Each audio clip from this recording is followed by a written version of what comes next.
আসসালামু আলাইকুম। গতকাল আমি একটা ভিডিও ছেড়েছিলাম আফিয়া নিয়ে। আফিয়া অনেকে বুঝতে পারেনি আসলে আফিয়াটা কি। আফিয়া এমন একটা শব্দ বা দোয়ার মধ্যে এমন একটা ওয়ার্ড ব্যবহার করা, আমাদের চাওয়াগুলো যদি আফিয়ার সাথে পূরণ হয়ে যায়, আমাদের দোয়ার মধ্যে যদি আফিয়া থাকে আর সেই দোয়াটা যদি কবুল হয়ে যায়, তাহলে আমাদের আর কোনো কিছুর প্রয়োজন নেই। আর আফিয়া ছাড়া দোয়া যদি কবুল হয়, অনেক সময় আমাদের জন্য অনেক ক্ষতি বয়ে নিয়ে আসতে পারে।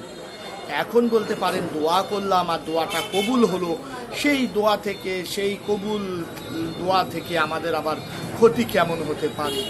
তো এটা জানার জন্য, বোঝার জন্য ভিডিওটা শেষ পর্যন্ত দেখতে হবে।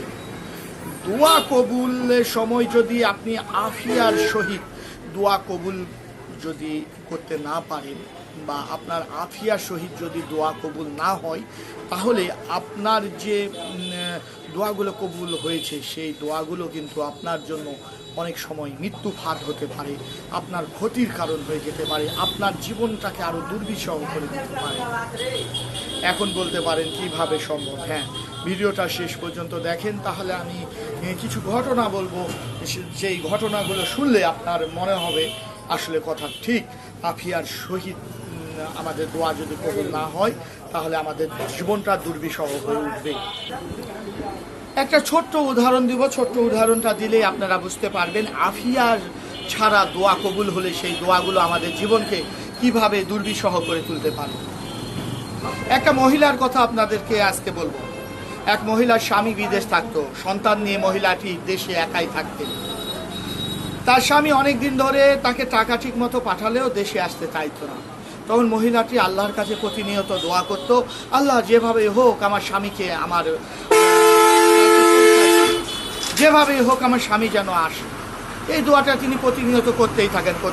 এক সময় আল্লাহ পাক সেই দোয়াটা ওনার কবুল করেন। কিন্তু মহিলার স্বামী বিদেশ থেকে বাড়ি আসার পর হঠাৎ তার অসুস্থতা দেখা যায়। এমন অসুস্থ হয়ে পড়ে, ডাক্তারের শরণাপন্ন হলে বলে যে তার ক্যান্সার হয়েছে। 3 মাস পর লোকটা মারা যায়। তো বন্ধুরা, মহিলাটার দোয়া ঠিকই কবুল হয়েছিল। মহিলাটা বারবার দোয়া করেছিল তার স্বামী যেন বাড়িতে ফিরে আসে। আল্লাহ পাক দোয়া কবুল করেছিলেন, কিন্তু মহিলাটা আফিয়া চাইল। আফিয়া না চাওয়ার কারণে স্বামী ঠিকই ফেরত আসলো, কিন্তু অসুস্থ হয়ে পরবর্তীতে তার স্বামীকে হারিয়ে ফেলল। এর জন্য দোয়া করার সময় আমরা আল্লাহর কাছে আফিয়া চেয়ে নেব। আফিয়া ছাড়া দোয়া যদি কবুল হয়, সেই দোয়াগুলো অনেক সময় আমাদের জন্য অনেক কষ্টের হয়ে থাকে। সেই দোয়া কবুল হওয়ার কারণে আমাদের জীবনটা দুর্বিষহ হয়ে ওঠে। এ সম্পর্কে আমার আগের ভিডিওটা দেখলে আরও বিস্তারিত জানতে পারবে। তো আমরা আফিয়ার সাথে কিভাবে আল্লাহর কাছে দোয়া করব? যে কোনো দোয়া, যে কোনো প্রয়োজন, ছোট হোক বড় হোক, যত কঠিন প্রয়োজনই হোক না কেন, আমরা দোয়ার আগে বা পরে বলবো, আল্লাহ আফিয়ার সাথে আমাদেরকে এই 2টা দিন। আফিয়ার সম্পর্কে একটা ছোট্ট হাদিস আছে। হাদিসটা ছোট হলেও এই হাদিসটার ব্যাপৃতি কিন্তু বিশাল। তো কি, একদিন হুজুর পাক সাল্লাল্লাহু আলাইহি ওয়াসাল্লাম মসজিদে নববীতে বসেছিলেন। এমন সময় ওনার চাচা আব্বাস রাদিয়াল্লাহু তাআলা আনহু আসলেন এবং হুজুর সাল্লাল্লাহু আলাইহি ওয়াসাল্লামকে বললেন, ভাতিজা আমাকে এমন একটা দোয়া দাও, এমন একটা দোয়া শিক্ষা দাও, এমন একটা ওজিফা দাও, এমন একটা আমল দাও যে আমলটা আমি যেন বারবার করতে পারি। রাসূল সাল্লাল্লাহু আলাইহি ওয়াসাল্লাম তাকে ছোট্ট একটা আমল শিখিয়ে দিলেন। তিনি চলে গেলেন এবং যাচ্ছেন আর ভাবতেছেন এই ছোট্ট একটা কথা আসলে তার মনোপুত হচ্ছিল না, মন ভরছিল না। তখন তিনি আবার মসজিদে নববীতে ফেরত আসলেন। রাসূল সাল্লাল্লাহু আলাইহি ওয়াসাল্লাম বললেন, চাচা আপনি আবার ফেরত আসলেন, কি ব্যাপার? তখন তার চাচা বললেন, আমাকে একটু বড় সড়ো দোয়া দাও, আমল দাও। তখন রাসূল সাল্লাল্লাহু আলাইহি ওয়াসাল্লাম মুস্কি হাসি দিলেন এবং বললেন, চাচা এটা এমন একটা কথা আফিয়া। এই আফিয়া এমন একটা শব্দ, যেই শব্দের মধ্যে সুস্থতা, নিরাপত্তা, আল্লাহর কাছে আপনার ছোট হওয়া, এক কথায় সব আছে। এই একটা আফিয়া আপনি যদি আল্লাহর কাছ থেকে নিতে পারেন, তাহলে আপনার জীবনে আর কোনো কিছু চাওয়া লাগবে না, এই এক আফিয়াই দরকার। তো রাসূল সাল্লাল্লাহু আলাইহি ওয়াসাল্লাম একটা দোয়া শিক্ষা দিয়েছেন।